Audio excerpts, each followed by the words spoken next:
and welcome to Shell Point Today for Wednesday, October 7th. I'm Mary Kay Grimaldi. And I'm Rich Nation.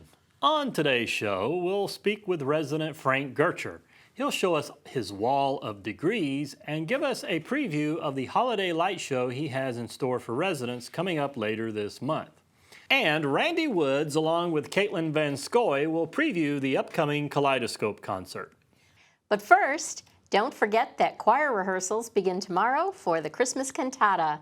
As the holiday season is fast approaching, it's time to start thinking about beautiful music. Not just music you listen to, but music you can be a part of by participating in the cantata.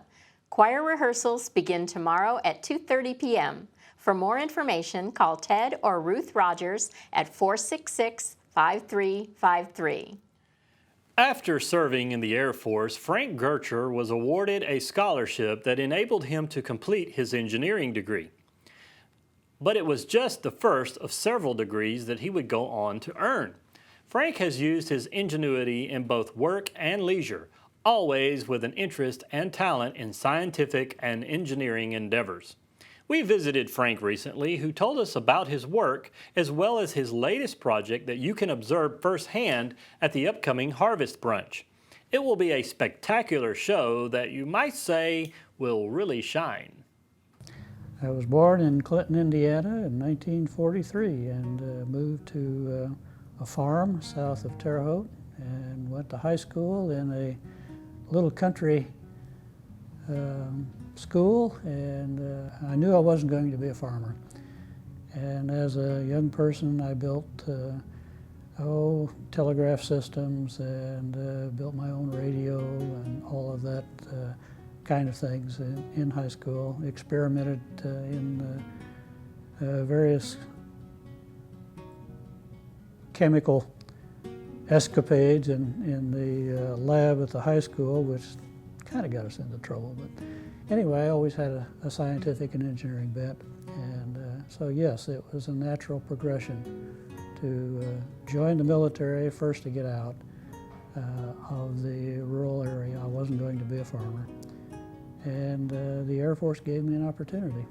Well, as a young enlisted person, I spent 15 months in Pakistan doing intelligence work, and I thought that was a fairly significant contribution. And it taught me a lot about the rest of the world.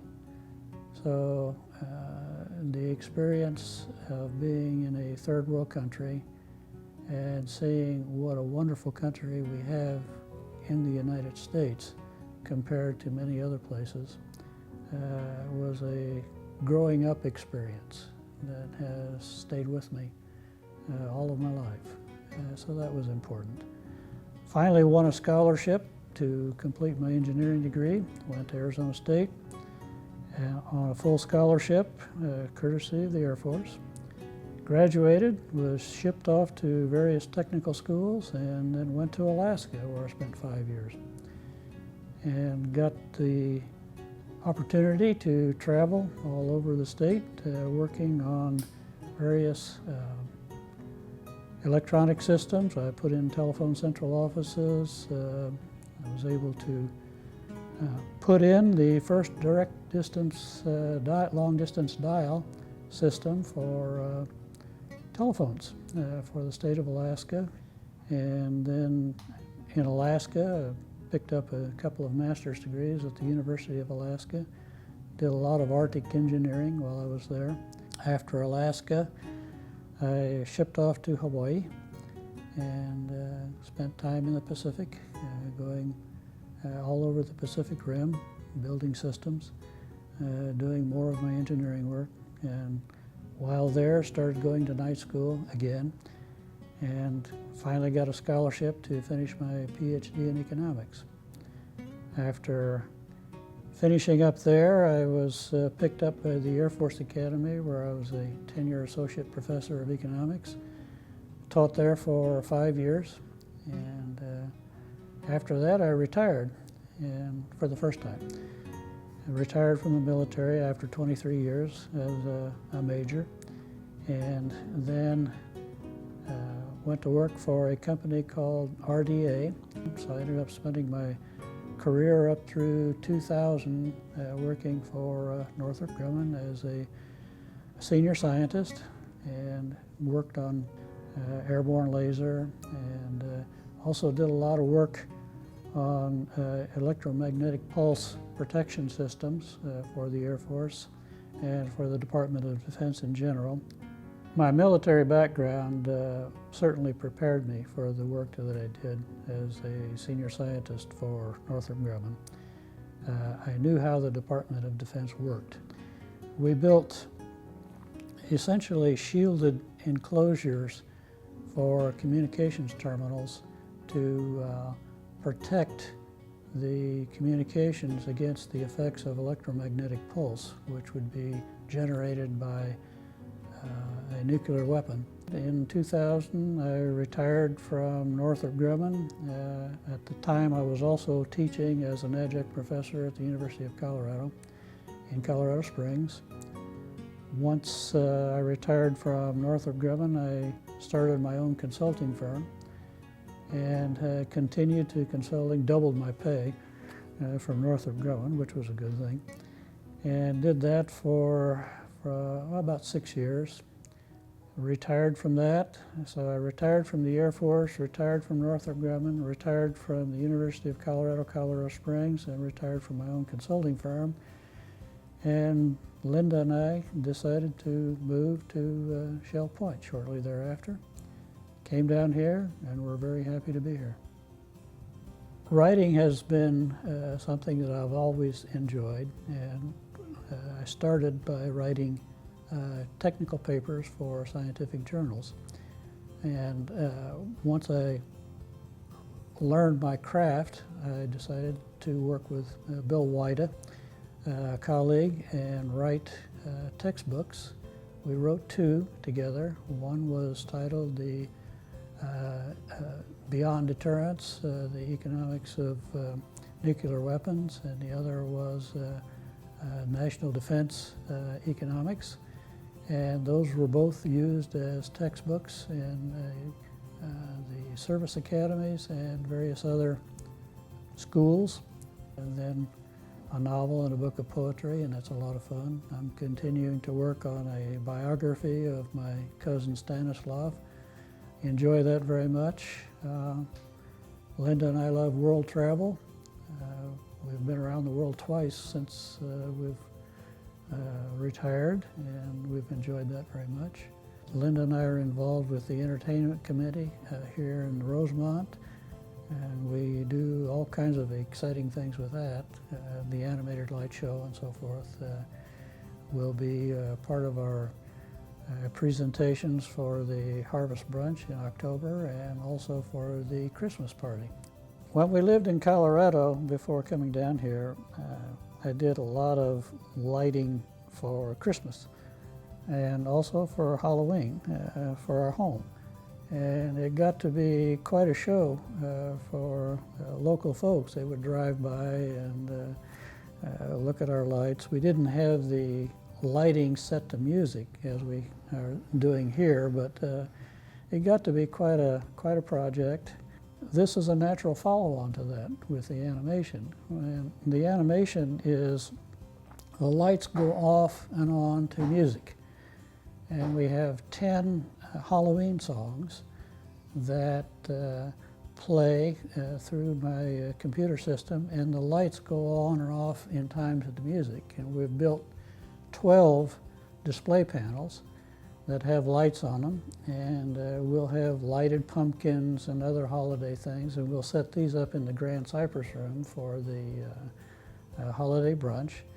And people will come in, they will sit down, and we've figured out a way to pipe the music through the audio system for the Grand Cypress Room, and the lights will be set up all around the room, and people will sit down, the music will come on, the lights will dim in the room, and then the flashing lights will start.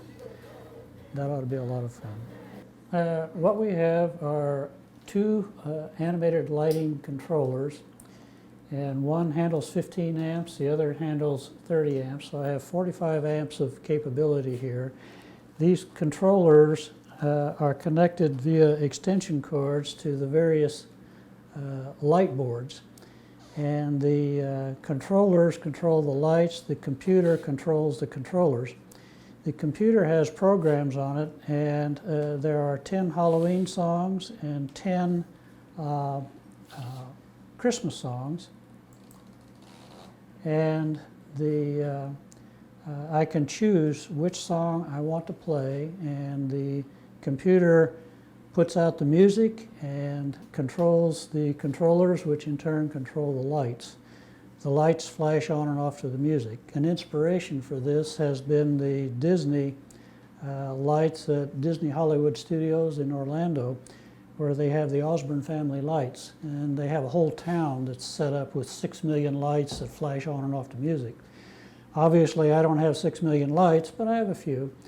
When we do a program, for example, in the Grand Cypress Room for the holiday brunch, I'll set my 12 boards up at various locations around the room. I'll string lights along tables, hanging from pillars and so forth. So the whole room will have lights on it. We'll also have some large pumpkins with lights.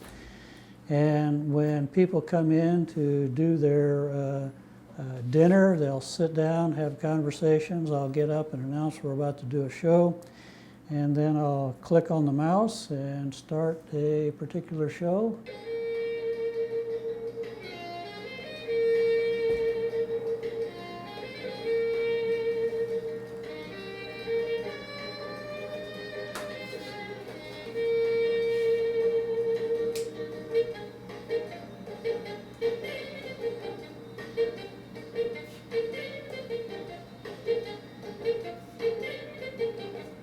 Another spectacular performance that's coming up next week will be the Kaleidoscope concert at the Village Church. It's a celebration of our community and the arts.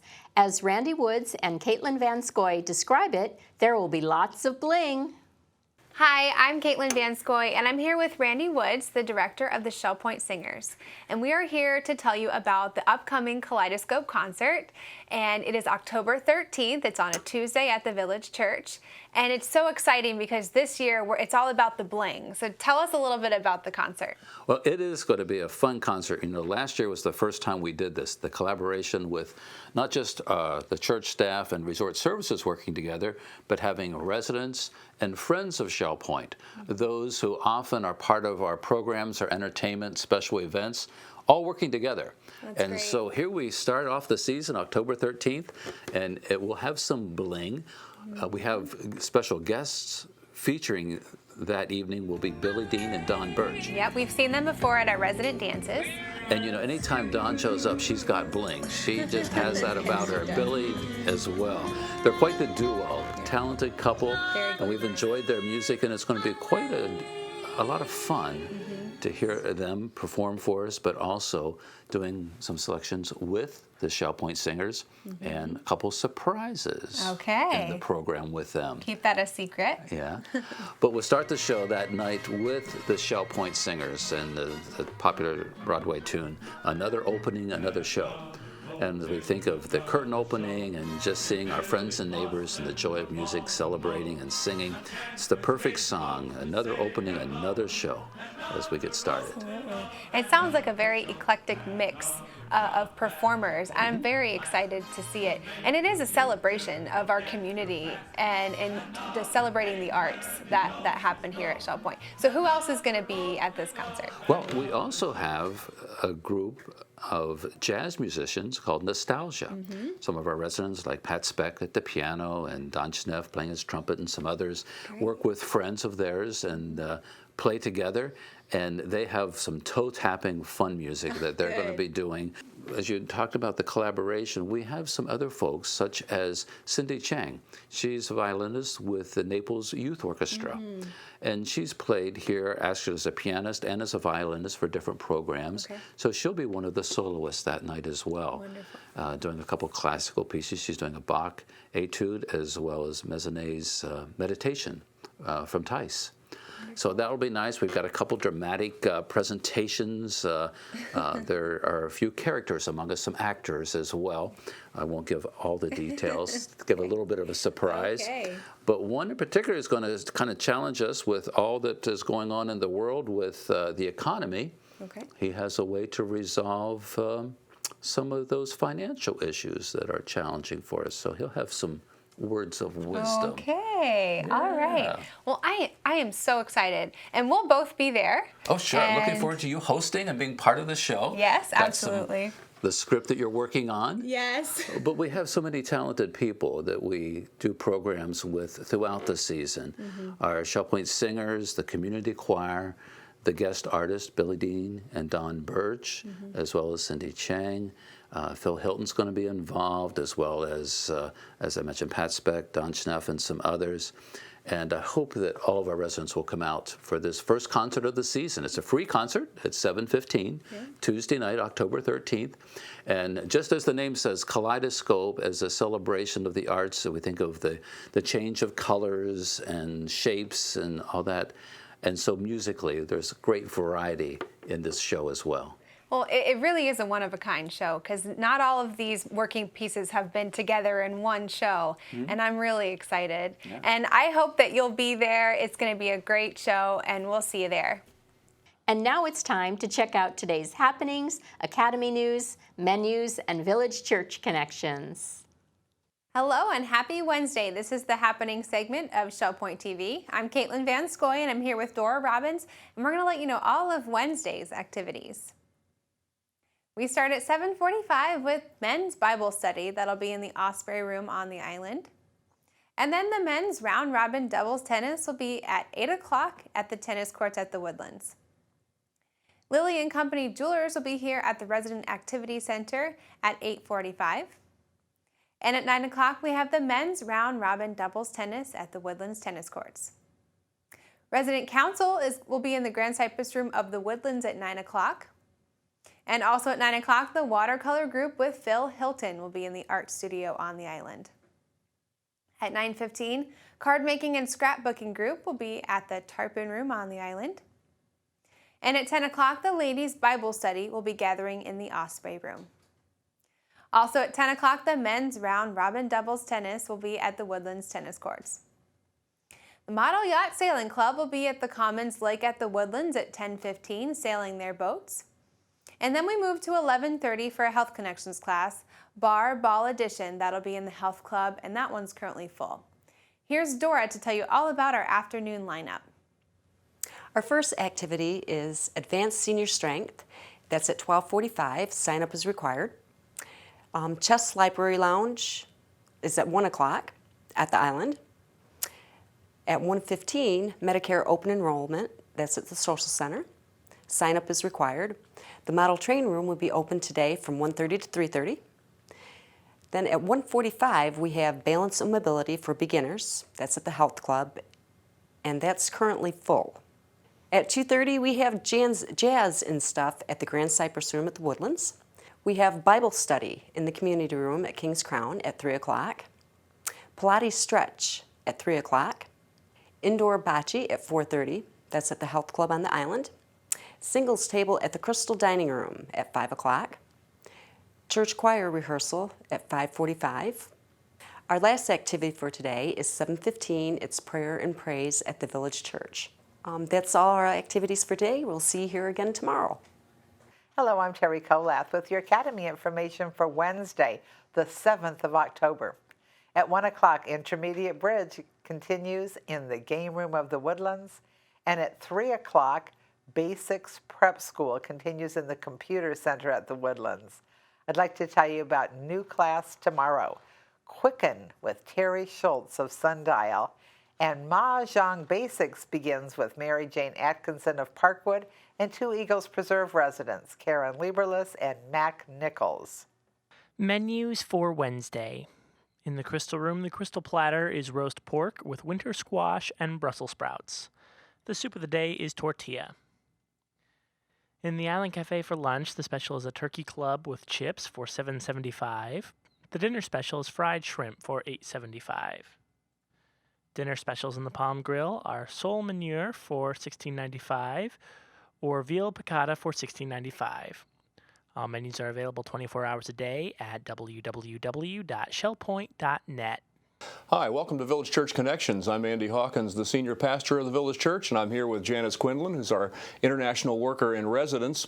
But we're going to talk about a crisis that has been unfolding really before our very eyes, and I'm sure that those who are watching this program have probably watching the television enough to have a sense about some of the things that are taking place overseas in the Middle East and Europe. And so, Janice, tell us a little bit about this whole refugee crisis that's unfolding before us.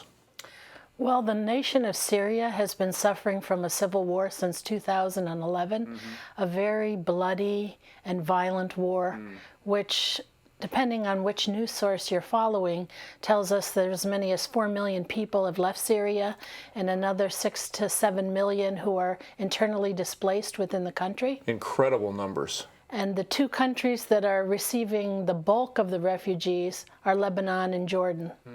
Wow. Yeah, and as they go to Lebanon and Jordan, what do they do? Where do they stay? What kinds of arrangements are actually being concocted? There are camps that have sprung up within the region, and there are some that are actually making way to Europe, but the greater majority are staying in the region. And those countries that are close by are really stretched. They've given so much of their resources, and people keep coming and coming and coming. Yeah.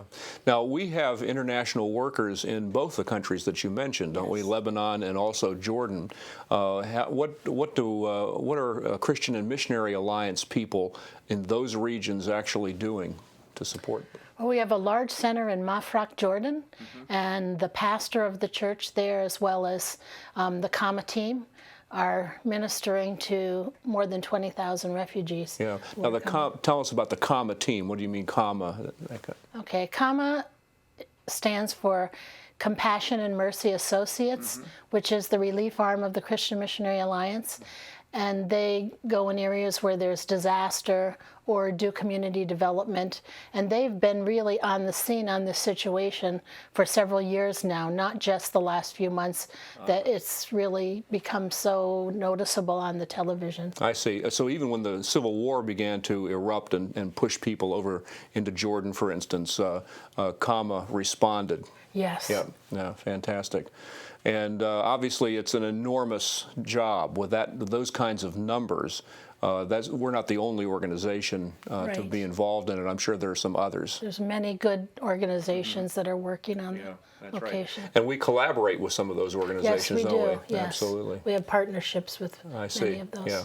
Now, we also talk about Kama as Compassion and Mercy Associates. Sometimes it's known as Kama Services. Yes. And they also have their eye on those that are headed north, aren't they? Those refugees that are headed toward Europe. Yes. Right now, the Germany field is working with Kama in a partnership as to what we can do to assist refugees that are entering Germany. And that's been kind of a moving target as well. All the way up that refugee road, you have people who are getting stopped at certain borders, and their camps have to be set up to provide for those kinds of services. Yeah. And those that are headed north, we don't think too much in Southwest Florida about people around here, but it's fall up there and it's getting to be winter, and those people are leaving with almost nothing with them, and so they need clothing as well as bedding and things along those lines, not to mention food. Wow. Now, what is the Village Church then doing to engage ourselves in this kind of operation? Well, it's been wonderful to see how the church family has cared about this need and been praying about what they can do, and that the Village Church has made a decision to make a contribution of $100,000 to what we're doing in the region to help refugees. And you might like to explain, where did we get $100,000? Yeah, that's exactly right. So this isn't something that we're trying to raise. Right. It's interesting, and in fact, I spoke with Jeff Corey on television in a recent program to talk about this, because obviously he's involved with Legacy Foundation, and where it came from is our bequests line. So these are people who have through their legacy giving, as they've departed, they've left the church significant sums of money, and this is quite a number of people. This is not just one gift, but that line has grown over the years, and then we're at the place where it's time to use it for a significant project. But as this need has unfolded before us, it was really the clear understanding of our board that this is where it needed to go. And so that's where we were able to take $100,000 and write a check and send it to Comma Services. We just are thanking the Lord that we're in a position to do that, because not every church just has an opportunity to be able to provide that kind of support. And I'm sure the nature of the need far expands beyond $100,000. But the other thing I think we're seeing is that it's also an impetus for additional giving by church members. And a lot of people have talked to me and said, you know, we're going to give to this organization, or maybe other organizations that are also engaged in this particular relief effort. But we're excited to be a part of it, humbled to be a part of it. At the same time, recognize that it's not something that is just the end of what we ought to be able to do. We ought to be concerned about this issue, and we'll be looking at what Comma Services and other organizations are doing going forward, and seeing how we can support them practically. Yeah, great. Yeah. I know God will bless the Village Church for their generosity. Now, you are getting ready to go back to Thailand. You've worked with Comma Services from time to time in that region as well, haven't you? Yes, Comma has had a great history in the Southeast Asia region. Yeah. So we're confident in the organization, confident in their response. They're already set up in the region over in the Middle East to be able to engage and work with local churches to be able to accomplish this kind of thing. And so we're excited to participate with them. Well, Janice, thanks for being with me to explain something about this. I trust that our audience is very interested in it as well as we are here at the Village Church. So thanks for joining us here on Village Church Connections, and we hope to see you soon. Well, that's going to wrap things up for today's program. Thanks for joining us. Be sure to return tomorrow when residents of the Shell Point Photo Club talk about the Christmas portrait sessions that are being booked right now, so you can get those unique Christmas cards and calendars made for your friends and loved ones this holiday season. This has been Shell Point Today for Wednesday, October 7th. I'm Rich Nation. And I'm Mary Kay Grimaldi. On behalf of the entire staff at SPTV, we hope you have a wonderful rest of the day, and we'll see you again tomorrow.